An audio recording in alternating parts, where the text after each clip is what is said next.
The council chamber was enormous. Lisa Grant stood in the center of the circular room, surrounded by hundreds of alien representatives from across the galaxy. Above her, the domed ceiling showed the stars beyond the space station. Her boots made small clicking sounds on the polished floor as she shifted her weight. The armor she wore felt heavier than usual today. Around the curved walls, aliens of every shape and size watched her from their elevated seats. Some whispered to each other. Some stared in silence. But all eyes were on her. At the highest point of the chamber sat the Vorzan tribunal. The Vorzan were tall insectoid beings, their exoskeletons gleaming under the bright lights. Their bodies were covered in natural armor that looked like polished black metal. Multiple eyes reflected the light, making them appear to glow. Their mandibles clicked and moved as they spoke to each other in their native language. High Chancellor Zekthor sat in the center of the three judges. He was larger than the others, his exoskeleton marked with red patterns that showed his rank. When he leaned forward, the sound of his chitinous armor scraping against itself echoed through the chamber. Lisa kept her face calm, but her heart was pounding. She had faced enemy fire before. She had piloted damaged ships through asteroid fields. She had made split-second decisions that meant life or death. But standing here, being judged by beings who did not understand humans, this was different. Behind her and to the left, Ambassador Peter Hayes sat with the human delegation. She could not turn to look at him, but she knew he was there. Captain Danny Roberts sat beside him, his jaw tight with tension. They wanted to help her, but they could not. Diplomatic protocol was clear. When the Vorzan tribunal called someone to answer charges, no one could interfere. Zekthor's translator device crackled to life. His voice boomed through the chamber, mechanical and cold through the translation. Commander Lisa Grant of the human species. You stand accused of abandonment of duty. You stand accused of cowardice in battle. You stand accused of bringing shame to the joint military alliance between your people and ours. The words hit Lisa like physical blows, but she kept standing straight. Her hands stayed at her sides. She would not show weakness, even though the charges were lies. The Vorzan do not tolerate cowards, Zekthor continued. His mandibles spread wide, showing the sharp inner parts. This was a sign of disgust in Vorzan culture. We value honor above all things. Courage in battle is sacred to us. When we agreed to fight alongside humans, we expected warriors. Instead, we found someone who ran when danger came. Murmurs spread through the chamber. Some aliens nodded in agreement. Others looked uncertain. The human delegation remained silent, bound by the rules they had agreed to follow. Lisa wanted to speak, to defend herself, but she had not been given permission yet. She waited. The reports are clear, said Vixara, the female Vorzan judge, to Zekthor's right. Her voice through the translator was sharper, like cutting glass. During the battle in the Chaos Nebula, your vessel received orders to maintain formation. You broke formation. You left your assigned position. The operation nearly failed because of your actions. 17 Vorzan warriors could have died, added Krenzak, the third judge. He was older, his exoskeleton duller with age. The pirate forces were overwhelming. Every ship was needed in position. You abandoned the battle plan. Now the chamber erupted in angry sounds. Clicks, chirps, growls, and other alien noises filled the air. The Vorzan had many allies, many species who respected their warrior culture. To them, Lisa's accused crimes were unforgivable. Ambassador Hayes half rose from his seat, but Danny put a hand on his arm. They exchanged whispered words. Hayes sat back down, his face red with frustration. Finally, Zekthor raised one of his 4 arms. The chamber fell silent immediately. Commander Grant, he said, you may now speak in your defense.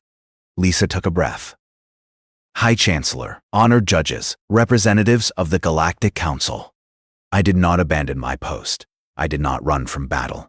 Everything in the reports is wrong. You deny the evidence? Vixara's mandibles clicked rapidly, a sign of anger. The ship logs clearly show you broke formation. I broke formation, Lisa agreed, but not to run away. I broke formation to help Vorzan warriors who were in trouble. Lies. Krenzak's voice was harsh. This is typical human deception. You make up stories to hide your shame. Aliens shouted at each other. Aliens shouted at each other. Some defended Lisa. Most condemned her. The noise grew louder and louder. Zekthor did not raise his arm this time. He stood up, his full height, impressive and threatening. The chamber went quiet instantly. He took several steps down from his high seat until he was on the same level as Lisa. Even standing on the floor, he towered over her. His shadow fell across her body. There is an old Vorzan tradition, Zekthor said, his voice quieter now, but somehow more frightening. When we doubt someone's words, when we question their honor, we look at their body. Warriors who fight carry marks. Warriors who run carry different marks. A warrior's body tells the truth when words might lie. Lisa felt her stomach tighten. She knew where this was going. Remove your armor, Commander Grant, Zekthor ordered. Let the council see what kind of warrior you truly are. Let your body prove your honor or reveal your shame. The chamber went completely silent. Even the soft humming of the station's life support systems seemed loud in that moment. Lisa looked up at Zekthor's multiple eyes. She saw no mercy there, only cold judgment. She glanced briefly at Ambassador Hayes. He looked sick, his face pale.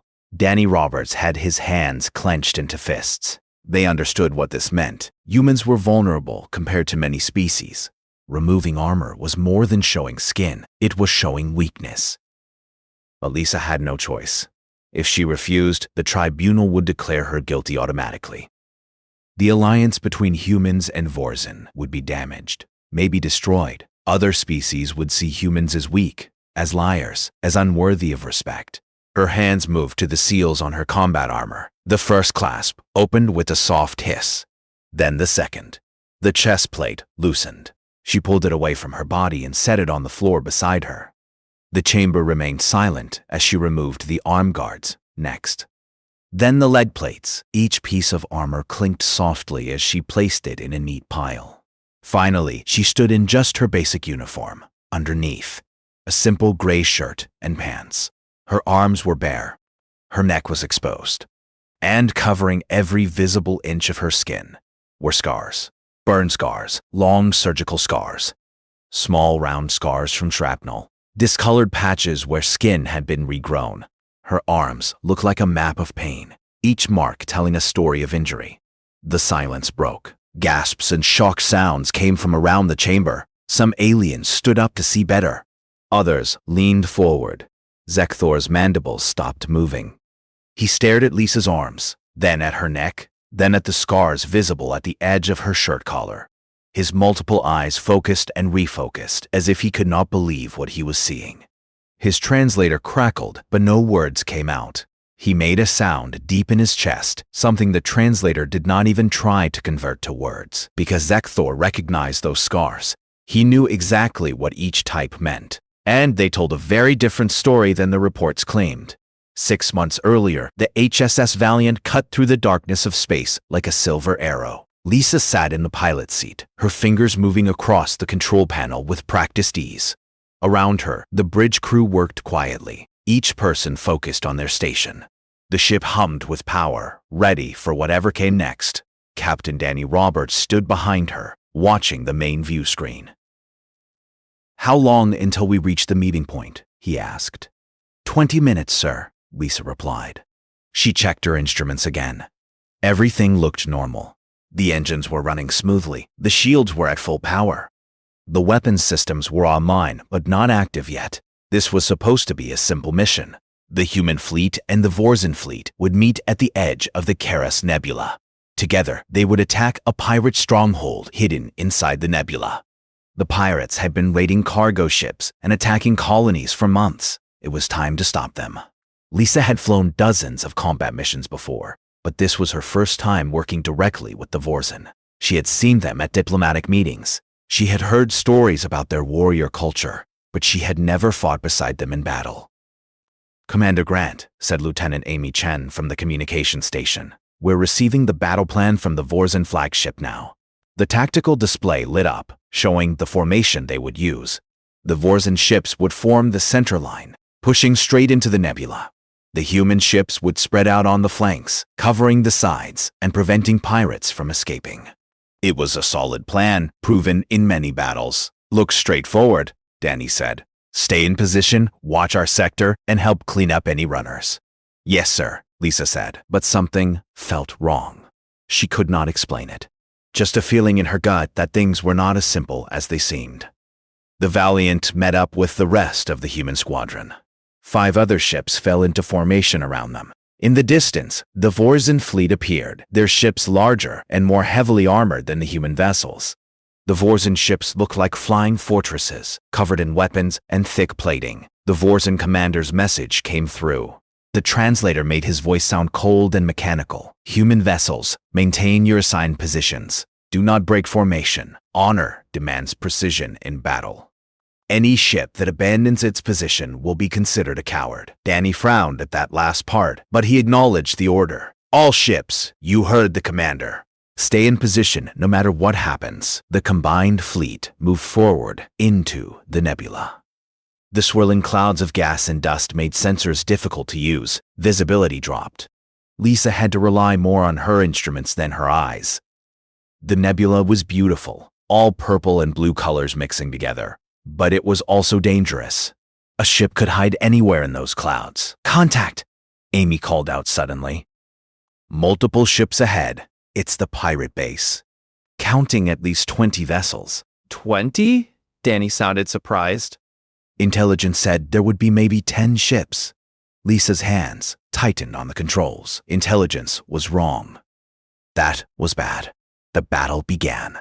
The Vorzan ships charged forward, their heavy weapons firing into the pirate formation. Explosions lit up the nebula like fireworks. The human ships spread out, watching the flanks as planned.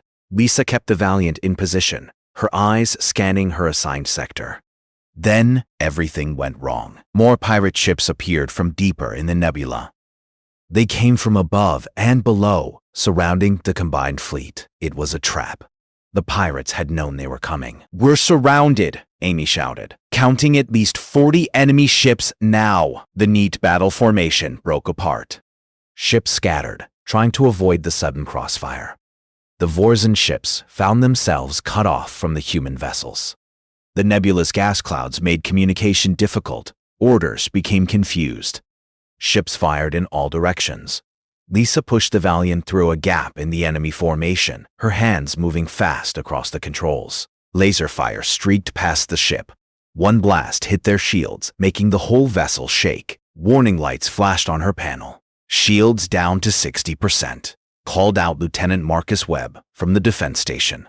"We can't take many more hits like that. I'm getting a distress signal." Amy's voice was urgent. "It's a Vorzan scout ship. They're trapped behind enemy lines.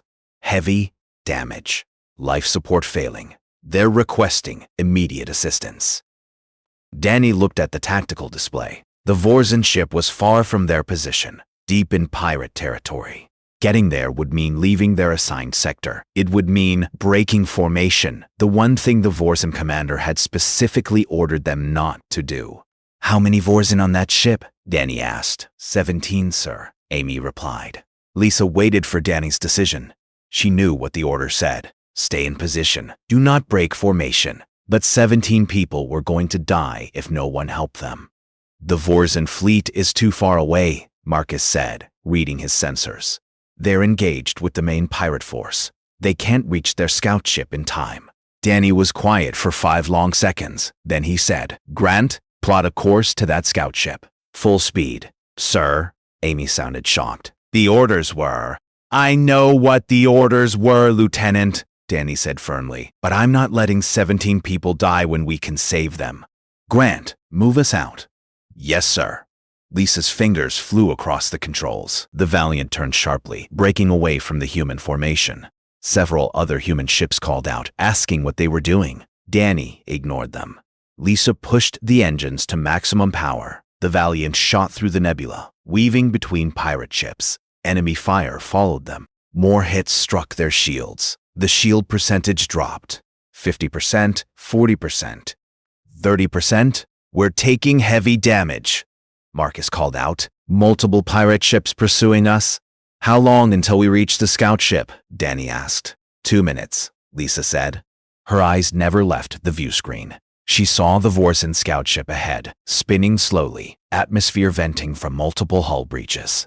It was barely holding together. The pirate ships chasing them opened fire with everything they had. The Valiant's shields collapsed completely. The next blast tore through the hull near the engine room. Alarms screamed throughout the ship. "Hull breach on deck 3, someone shouted. "Emergency bulkheads closing," another voice called. Lisa felt the ship shudder beneath her. Something was very wrong with the engines. But she kept flying. The Vorsen scout ship was right ahead now.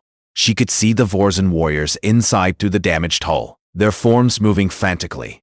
"Prepare for docking," Lisa said. "I'm going to bring us alongside." "Grant, our hull is compromised," Danny said. "If you dock with them, the connection might fail." "The pressure difference." "I know, sir," Lisa said quietly. "But it's their only chance." She brought the Valiant alongside the damaged scout ship. The docking clamps extended, grabbing onto the Vorsen vessel. Metal screamed as the two ships locked together. That's when the pirate ship scored a direct hit on the Valiant's engineering section. The explosion was massive. It tore through the ship's interior. Lisa felt herself thrown forward against her restraints. The bridge filled with smoke and sparks. Heat washed over her as the emergency systems failed. Something struck her arm, tearing through her uniform. Pain blazed across her skin. The view screen cracked and shattered. Fragments hit her face and neck.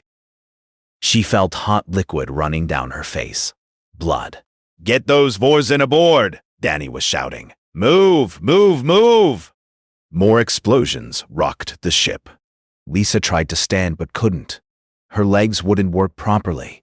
She looked down and saw her uniform was burned. The fabric melted into her skin in places. Her arms were covered in burns and cuts. The ship tilted suddenly. They were losing attitude control. Lisa grabbed her controls with hands that were screaming in pain. She had to keep the ships connected long enough for the Vorsen to cross over. Just a little longer. 14 Vorsen aboard, Amy called out. 17. All of them are on the Valiant. Disconnect, Danny ordered. Grant, get us out of here. Lisa's burned hands moved across the controls. She could barely feel her fingers anymore. The docking clamps released. The Valiant pulled away from the dying scout ship. She turned them back toward friendly space.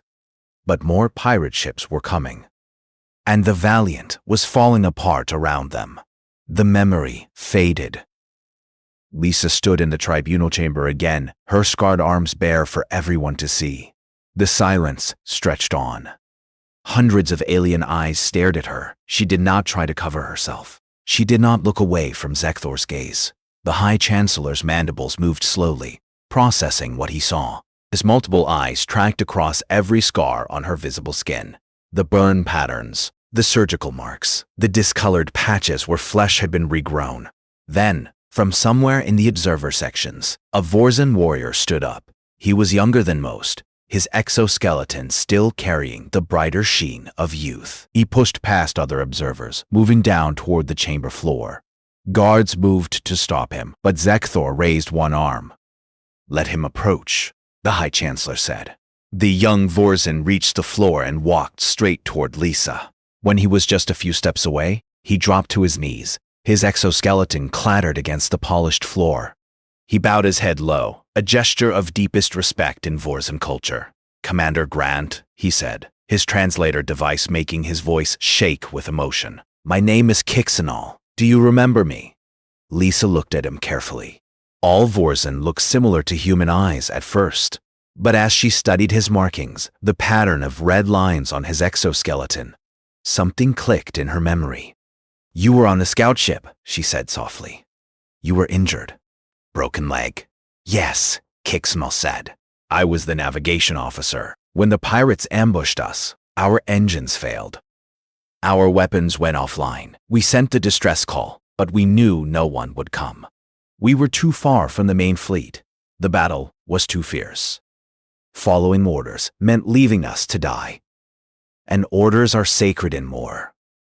Zekthor leaned forward, his voice sharp. Kicksnull, what are you saying? The young Vorzin kept his head bowed toward Lisa. I am saying that this human broke orders to save us. I am saying that the reports filed after the battle were lies. I am saying that Admiral Thexcor falsified the records to hide his own failures.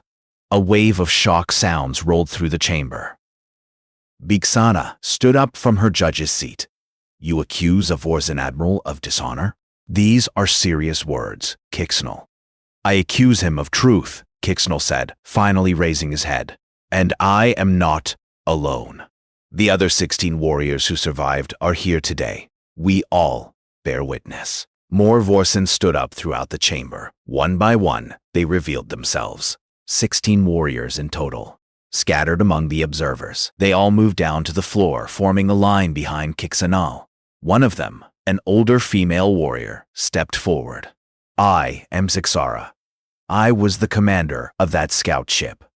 I watched through our damaged view screens as the human vessel approached. I saw their shields failing. I saw them taking heavy fire. I knew they were sacrificing themselves for us. Another warrior spoke up. I am Vecnor. I was pulled from the wreckage of our ship by human hands. When I crossed into their vessel, I saw their bridge. It was burning. Their crew was injured. They were dying to save us. Ambassador Hayes suddenly stood up in the human section. High Chancellor, I request permission to present evidence. Zekthor's eyes turned to him. Speak, Ambassador. Hayes touched his datapad.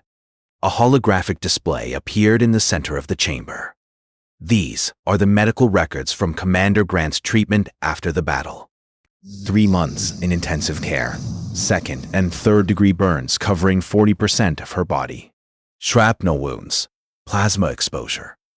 All injuries consistent with being on a bridge during catastrophic hull failures. The hologram showed images of Lisa's injuries from 6 months ago.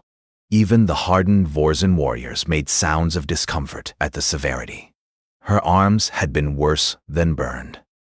Parts of the skin had been completely destroyed. Her face had required extensive reconstruction. Danny Roberts stood up next. I was there. I commanded that ship. We received the distress call from the scout ship. I gave the order to break formation. Commander Grant executed that order perfectly. She kept our ship together long enough to save all 17 Vorzin. She flew us back to safety with her hands so burned she could barely hold the controls. Krenzok, the older judge, spoke up, but the official reports say the human ship abandoned its position without cause, that it endangered the entire operation. The official reports were written by Admiral Thexcor, Kicksnull said. His voice grew harder now, angrier. The same admiral who ordered the main Vorzin fleet to hold position when the ambush was sprung. The same admiral whose rigid tactics allowed the pirates to surround us. The same admiral who refused to adjust the battle plan even when it was clear we were outnumbered. Zakthor's mandibles spread wide. You claim Admiral Thexcor blamed the humans for his own failures? I claim more than that, Uncle, Kicksnull said. The word hung in the air. Uncle. The observers began talking loudly. Kicksnull was Zekthor's nephew. This changed everything. Zekthor stood completely still. Then he spoke, his voice cold. Show me the proof. Zixara stepped forward. We saved the data core from our scout ship. The humans returned it to us after the battle. It contains our complete sensor logs from that day. She held up a small device. Everything is here. The ambush. The call for help. The human ship breaking formation. Our rescue. All of it. The holographic display changed. Now it showed video footage from the scout ship's perspective. The Vorzin in the chamber watched as the events played out. The pirate ambush. The scout ship taking heavy damage. The desperate call for help. And then the Valiant appearing through the smoke and fire, its shields flickering, its hull already torn open, but still coming. They watched as the Valiant took hit after hit to protect the scout ship during the docking. They saw the moment when the pirate's weapon struck the engineering section. The explosion that tore through the human vessel. The footage showed Lisa at her controls, her uniform on fire, her arms bleeding, but her hands still gripping the flight controls, keeping the ships connected, saving lives while her own body burned. When the footage ended, The chamber was silent again. Zekthor walked slowly toward Lisa. He stood directly in front of her, studying her scars once more. "These burns," he said quietly. "They are from plasma exposure. Ship core plasma." "Yes," Lisa said. "And these marks here," he pointed at long scars on her forearms. "These are from holding controls during electrical surges." "Yes, and these," he touched near her neck, not making contact, but indicating the scars there. "These are from shrapnel." "Moving forward when your bridge exploded?" "Yes." Zekthor turned to address the entire chamber. His voice became loud and formal. "In Vorzen culture, we believe scars tell truth. A warrior who runs from battle is struck from behind. A warrior who fights bravely is struck from the front. We read bodies like humans read books." He pointed at Lisa. "Every scar on this human faces forward. Burns from plasma that struck her while she faced danger. Cuts from debris that hit her while she moved toward the enemy. Wounds taken while saving others. Not a single mark of retreat, not a single sign of cowardice." Vixera stood up slowly. "This is the mark of forward honor. We have stories of legendary Vorzen warriors who bore such marks. And now a human bears them," Krenzak said, his voice full of wonder. Zekthor turned back to Lisa. Slowly, with great ceremony, he lowered himself to one knee. A High Chancellor, kneeling before anyone, was almost unheard of. Kneeling before a member of another species was unprecedented. "Commander Lisa Grant," he said, his voice carrying through the silent chamber. "On behalf of the Vorzen people, I offer the right of honor debt. We have wronged you. We have accused you falsely. We have failed to see your courage. This shame belongs to us, not to you." Lisa felt her throat tighten. She had expected many things from this tribunal, but not this. "Where is Admiral Thexkor?" Zekthor demanded, standing again. Guards appeared from a side entrance, dragging a large Vorzen in chains. The Admiral's exoskeleton was marked with the symbols of high rank, but now those symbols seemed like mockery. He struggled against the chains, but the guards held him firmly. "You falsified reports," Zekthor said, his voice like ice. "You blamed others for your failures. You dishonored the Vorzen people and our allies. You have no place among warriors." Thexkor tried to speak, but Zekthor turned his back on him. In Vorzen culture, this was the ultimate insult. The former admiral was now invisible. Erased. Zekthor looked at Lisa again. This tribunal was a mistake from the beginning, but perhaps it was also necessary. Now the whole galaxy knows what one human did. Now everyone can see what your scars mean. He paused. "The question is, Commander Grant, what happens next?" Lisa stood silent for a moment, processing everything that had just happened. The chamber full of alien representatives waited for her response. She could feel the weight of their attention, but it felt different now. Not judgment. Something else. Respect, maybe, or curiosity. "What happens next?" she repeated Zekthor's question. "I go back to my ship. I continue doing my duty. That's all I ever wanted to do." Zekthor's mandibles clicked together rapidly. It was a sound Lisa had learned meant surprise. "You would simply return to service after this tribunal? After being accused of cowardice before the entire Galactic Council?" Lisa looked down at her scarred arms. "High Chancellor, these scars don't bother me. They never did. They remind me that 17 people are alive because my crew and I did the right thing. That's enough." "No," Zeknal said firmly. "It is not enough. The Vorzen people owe you an honor debt. This debt must be paid." Before Lisa could respond, all 17 rescued Vorzen warriors moved forward. They formed a semicircle around her, each one carrying something. Small boxes, cloth-wrapped bundles, items Lisa could not identify. Kixanal stepped forward first. He opened his bundle carefully. Inside was a piece of cloth covered in intricate patterns, painted in colors that seemed to shift in the light. "Commander Grant, this is a warrior's veil. In our culture, we use these to honor scars earned in battle. The paint carries the story of courage. Will you allow me to honor your scars?" Lisa glanced at Ambassador Hayes. He nodded slightly, indicating this was significant. She looked back at Kixinal. I would be honored. Tixinal approached carefully. His movements were gentle, despite his armored exterior. He began applying the paint to her scars, following each line and mark. The paint was warm against her skin. As he worked, he spoke softly. This pattern is for burns taken while protecting others. This one is for wounds received while holding a dying ship together. This symbol means sacrifice without hesitation. His voice grew emotional. You gave us life, Commander. These marks ensure the galaxy remembers. One by one, the other 16 Vorzen came forward. Each added their own marks, their own symbols, their own piece of the story. Zixara painted symbols for leadership and quick thinking. Vecnor added marks for piloting skill under impossible conditions. Others contributed patterns representing compassion, duty, and what the translator called strength through kindness, a concept the Vorzen had no single word for. The paint covered her arms, her neck, even touched her face where smaller scars marked her. When they finished, Lisa looked down at herself. The scars were still visible beneath the paint, but now they were transformed. They looked like art, like honor made visible. Zekthor watched the entire process in silence. When it was complete, he spoke again. There is more. The Vorzen Star of Valor is our highest military honor. It has been awarded only 37 times in our entire history, never to a non-Vorzen. Today, that changes. He gestured, and an attendant brought forward a crystalline object. It looked like a star frozen in glass, with points radiating outward. It caught the light and split it into rainbow colors. The entire chamber seemed to hold its breath. This star represents courage beyond duty, sacrifice beyond requirement, the willingness to face death for strangers.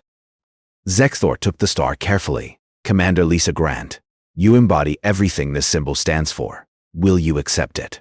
Lisa felt overwhelmed. She had not expected speeches. She had not expected honor. She had certainly not expected this. High Chancellor, I'm not sure I deserve. You deserve it more than most who have received it, Vixara interrupted gently. You are precisely the type of warrior this honor was created for.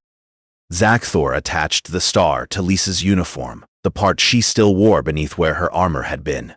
The crystal felt cool and solid.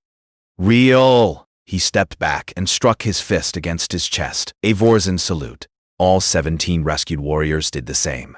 Then, slowly, other Vorzen throughout the chamber rose and repeated the gesture. Ambassador Hayes stood up, his eyes wet. Danny Roberts beside him had a huge smile. The human delegation applauded, and soon other species joined in.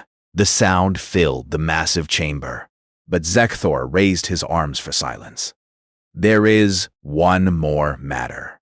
Commander Grant, the Vorzen possess medical technology far beyond what humanity currently has. We can remove scars completely.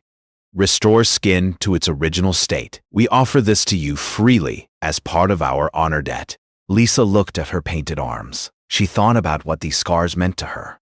The pain had been terrible. The recovery had been long and difficult, but would she erase them if she could? Thank you, High Chancellor, she said slowly, but I'm going to decline. Surprise sounds came from around the chamber. Even Kixnall looked shocked. Commander, you don't have to keep bearing these marks. We can. I know you can, Lisa said gently. But these scars remind me why I serve. They remind me what matters. Every time I look at them, I remember that 17 people are alive. That's more important than smooth skin. Zekthor studied her for a long moment. Then he made a sound that the translator didn't attempt to convert. But from the way his mandibles moved, Lisa thought it might be approval. You are a strange species, you humans. Most beings would jump at the chance to erase pain from their bodies. But you wear it like armor. Maybe that's what makes us different, Danny spoke up from the delegation area. We don't avoid pain. We just try to make sure it means something. Krenzak, the older judge, stood from his seat. I have watched many species for many years. I have seen warriors from 100 worlds. But I have rarely seen courage like this. He paused. The Vorzen respect strength. We respect skill in battle. But perhaps we have been missing something. Perhaps true strength includes knowing what to sacrifice and when. Zekthor nodded slowly. Judge Krenzak speaks wisdom. This human has taught us something today. Courage is not just about facing the enemy. It is about choosing to be vulnerable for others. He turned to address the full council. I declare before all assembled that Commander Lisa Grant is hereby named an honorary sister of the Vorzen clans. This title carries full rights and protections. Any who harm her, harm the Vorzen people themselves. Any who honor her, honor us. More sounds of surprise echoed through the chamber. An honorary clan sister was rare even among Vorzen. For a human to receive it was unprecedented. Lisa felt dizzy from everything happening so fast. Just an hour ago, she had been standing here accused and alone. Now she wore ceremonial paint, carried the highest Vorzen honor, and had been adopted into their clan structure. It was too much to process. But Zekthor was not finished. He looked out at all the assembled alien representatives. Let this day be remembered. Let this story spread across the galaxy. Humanity is not weak because they feel compassion. They are not soft because they help others. They are strong precisely because they choose to bear scars for strangers. He turned back to Lisa. One more time. You may put your armor back on now, Commander. Though I think everyone here sees that you never needed it to be strong. Lisa looked down at her armor, still in a neat pile on the floor. She had removed it piece by piece, feeling exposed and vulnerable. Now she understood. The armor had never been what protected her. Her choices had. Her willingness to do what was right, regardless of cost. She began putting the armor back on, piece by piece. As she worked, she noticed something. The other species in the chamber were talking amongst themselves, but they were looking at the human delegation differently now. With new eyes, a delegation of crystalline beings approached Ambassador Hayes. Lisa could not hear what they said, but she saw Hayes's expression change to surprise and then excitement. They were discussing something important. More delegations began moving toward the human section, not to accuse, not to challenge, to talk, to learn, to understand. Kixenol stood beside Lisa as she finished securing her armor. You have changed something today, Commander. My uncle has been High Chancellor for 40 years. I have never seen him kneel before anyone. But more than that, you have changed how the Vorzen think, how many species think. Lisa looked at the young Vorzen warrior. I didn't do anything special, Kixenol. I just did what any decent person would do. That, Kixenol said quietly, is exactly why it was special. 3 months had passed since the tribunal law. Lisa stood on the bridge of the HSS Valiant, watching the view screen as human and Vorzen ships flew in perfect formation. The coordination between the two fleets was seamless now, nothing like the confusion during that first battle in the Karis Nebula. Incoming message from the Vorzen command ship. Lieutenant Amy Chen announced from her station. Put it through, Lisa said. She had been promoted after the tribunal. Now she served as the official liaison officer between human and Vorzen military forces. It was strange sometimes, giving orders on the bridge where she used to just be the pilot, but Danny had insisted she was the right person for the job. The view screen changed to show Zekthor's face. His mandibles moved in what Lisa had learned was a Vorzen smile. Commander Grant, the patrol routes are complete.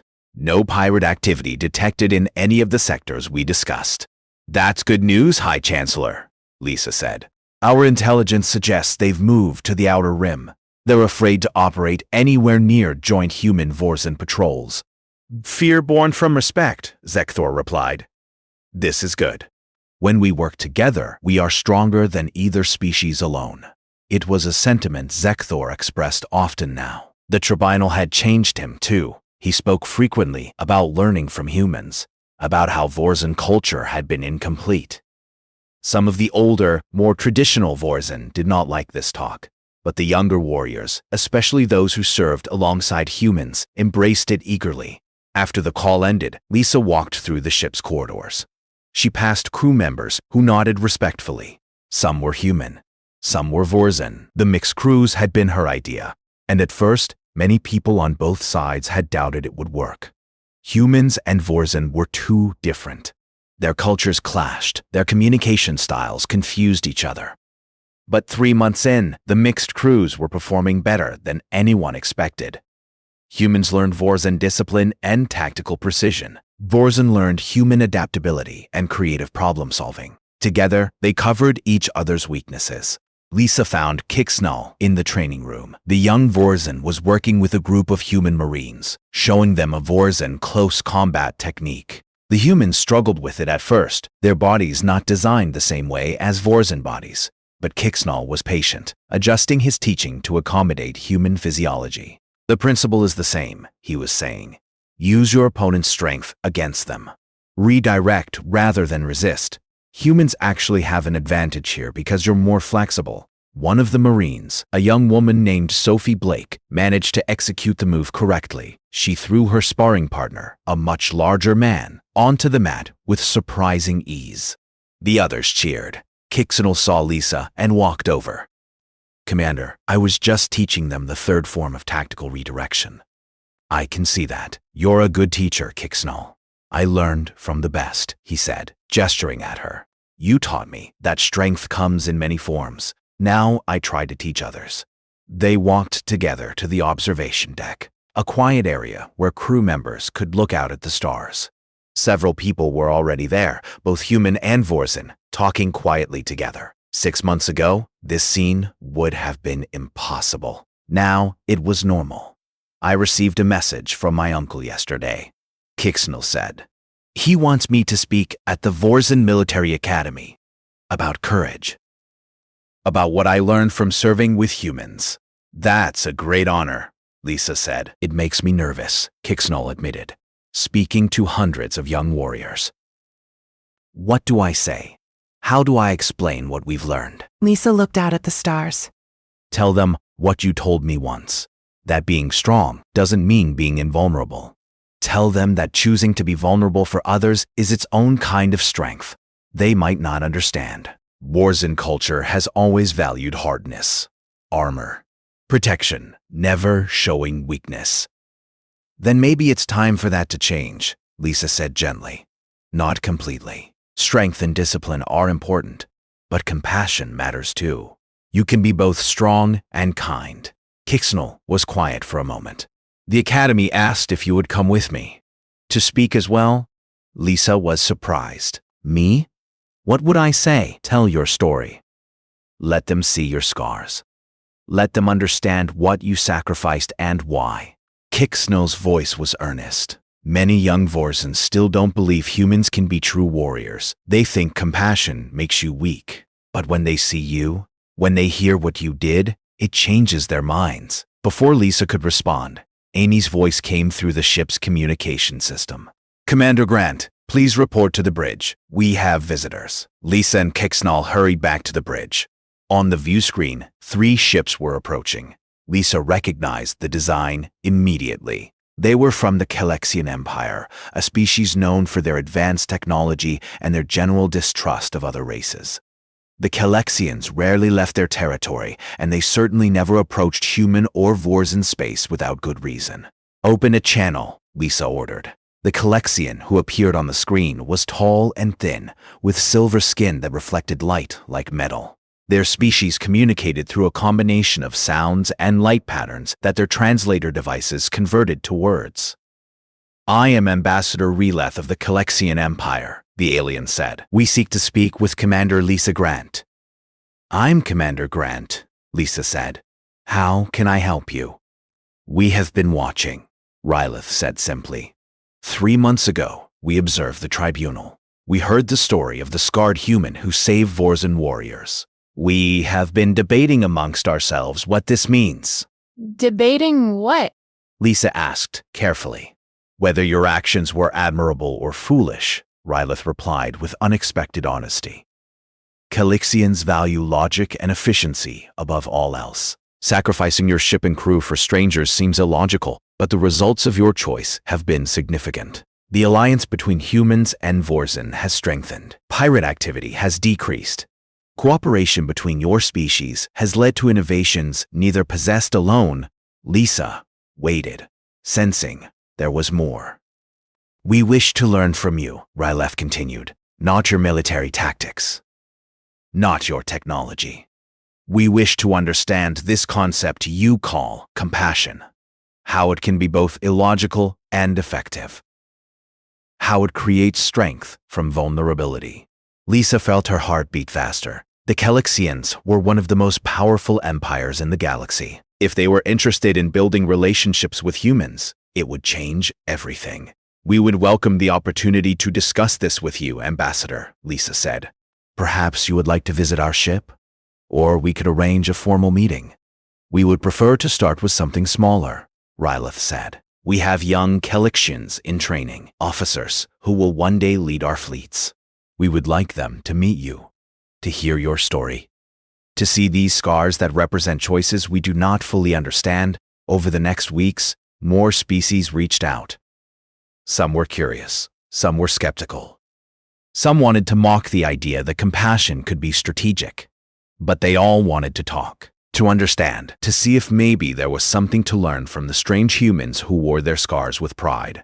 Lisa found her story over and over. Each time, she saw the same pattern. First, disbelief. How could anyone risk so much for strangers? Then, consideration. But it worked, didn't it? The alliance grew stronger. Finally, something like understanding. Maybe strength wasn't just about weapons and armor. Maybe it was also about what you were willing to sacrifice. Danny was promoted to admiral and given command of a joint task force. He insisted Lisa be his second in command.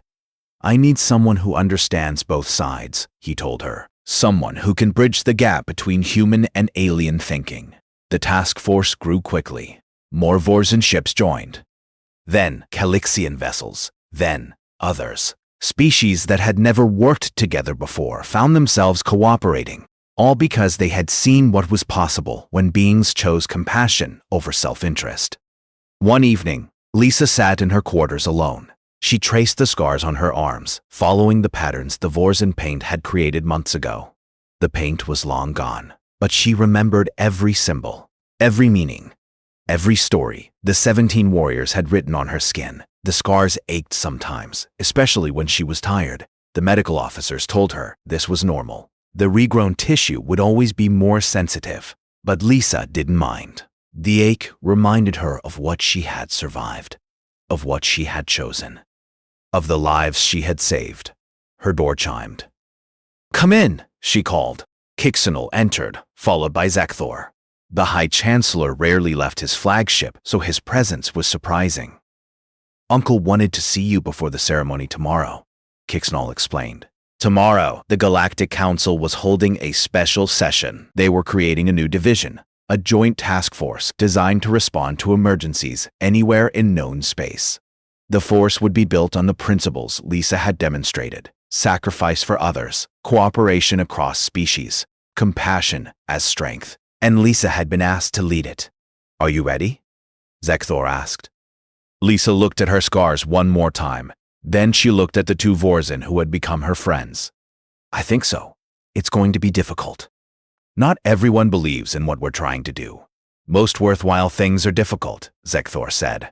But you have already proven it can work. Now you just need to show others. I keep thinking about that day in the tribunal, Lisa admitted.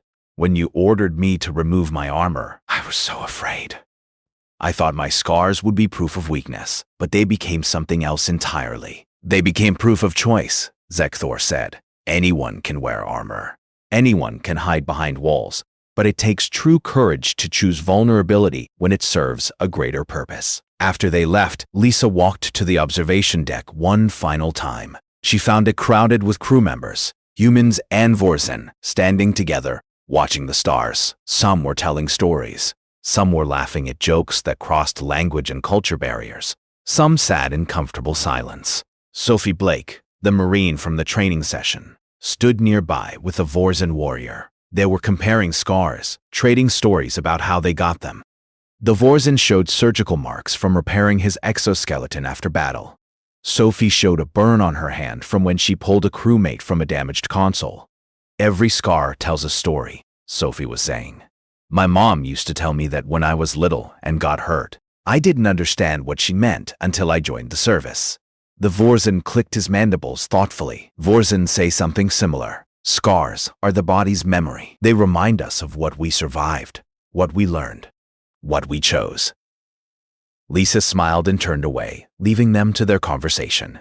She headed back toward her quarters, but stopped at a mirror in the corridor. She looked at her reflection, at her face, at the visible scars on her neck where her uniform collar didn't quite cover them. For years, she had wondered if she made the right choice that day in the Chaos Nebula. The scars were permanent. The pain had been terrible. The recovery had stolen months of her life. But looking at her reflection now, seeing the person she had become, Lisa knew the answer. She would make the same choice again, every time, without hesitation. Because true strength wasn't about being invulnerable. It was about choosing to be vulnerable for others. It was about bearing scars so that others didn't have to. It was about building bridges instead of walls. And if her scars could help others understand that, then they weren't just marks of what she had survived. They were marks of what humanity could become. Lisa touched the glass, her scarred hand spread against her reflection's scarred hand. Tomorrow, she would stand before the Galactic Council and accept command of the Emergency Response Force. Tomorrow, she would begin the work of spreading this understanding across the galaxy. Tomorrow, a new chapter would begin. But tonight, she was just Lisa, a woman who had made a choice. A woman who wore her scars with pride. A woman who had learned that sometimes the greatest armor was no armor at all. Just courage, just compassion, just the willingness to say, I will bear this pain so that you don't have to. And that, Lisa thought as she turned away from the mirror, was more than enough.